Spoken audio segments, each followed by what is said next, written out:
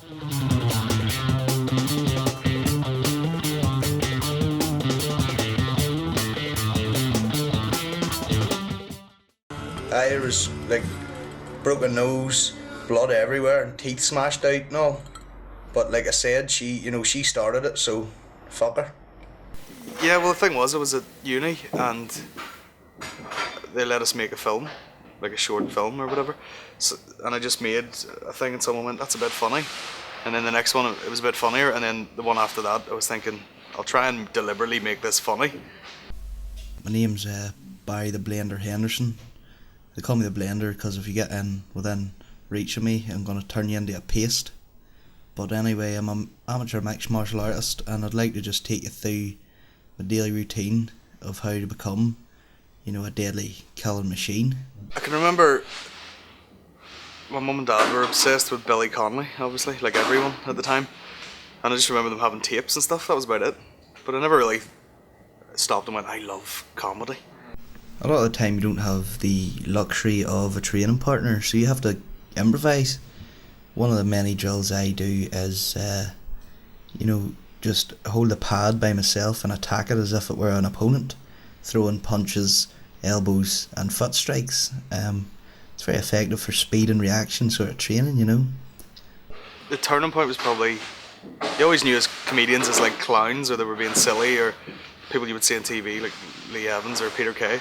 And then, I can't remember, I think one night I was watching the movie Human Traffic, and the guy sits down before he goes out and watches Bill Hicks.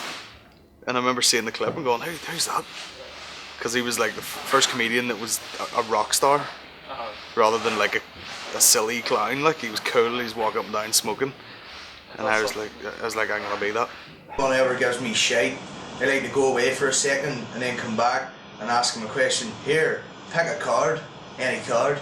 And they might say, for example, Queen of Hearts. And I go, nah mate, it's a fucking one of spades, isn't it, you dick? From that video, that's whenever I met a load of other comedians and stuff and ended up trying stand up there. How crazy is that? Like, do you remember you used to see like Christina Aguilera's video Dirty and you're going, oh my god, she's wearing pants. You can see her pants. And you watch a Miley Cyrus video and go, I can see her fucking lunch there. I do remember when I was working on a couple of videos and stuff and I met Mickey Bartlett and I went with him and Sean Hegarty to a gig in Newcastle, and Mickey went up and as usual flattened the place, and it just blew my mind because I was going, where does he even practice that? If I'm making love at home for the first 5 minutes, I look like a jockey who doesn't know if he's winning. I'm just kind of...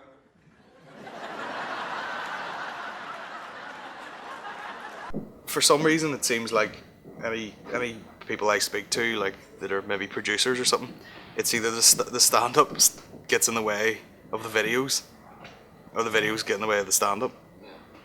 For some reason it's kind of like, well, you can't really have both, but you can. Welcome to the scene with Bestie making motherfucking D. You know, it's a couple of days late, but you know February's a couple of days short, so give me a fucking break, dickface. In this episode I'll be giving you an alternative rundown of some of the craziest shit that happened in the month of February. And you bet your balls it's gonna be alternative. I mean, I'm so alternative I still lick stamps.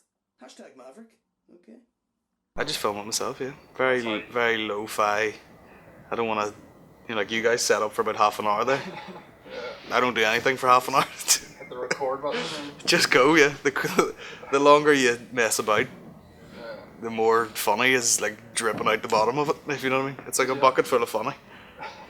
Although Kieran did not return home for his dinner that evening, he did have a meal of sorts. He polished off 3/4 of a dashboard and a furry dice. I'm not an actor. I'm a doctor. The same things, the same sort of observations or situations you would pick up on for writing videos. The same material could be adjusted for stand-up or anything. You know. How do you sort of write them? It depends what I'm writing for. If I'm writing for a video, I have to sit down and make myself do it. Some of them are topical, so you just, the usual flick through the papers type of thing. If it's stand-up, the best thing to do is just let it happen. You know what I mean? Like, let sort of things happen and sort of just keep your eye out for certain funny things. And then the best thing to do is try it then. Because you never go, this is hilarious, I don't need to try this till I'm, in a theatre. And then you die on your arse. One of the worst gigs I've ever done was at the Corner House in Lurgan, which was I walked on.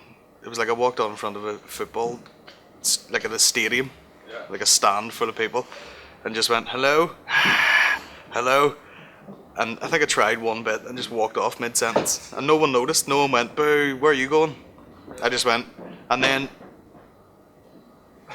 I just walked off, and then 5 minutes later, people were like taking their tops off and fighting in the car park.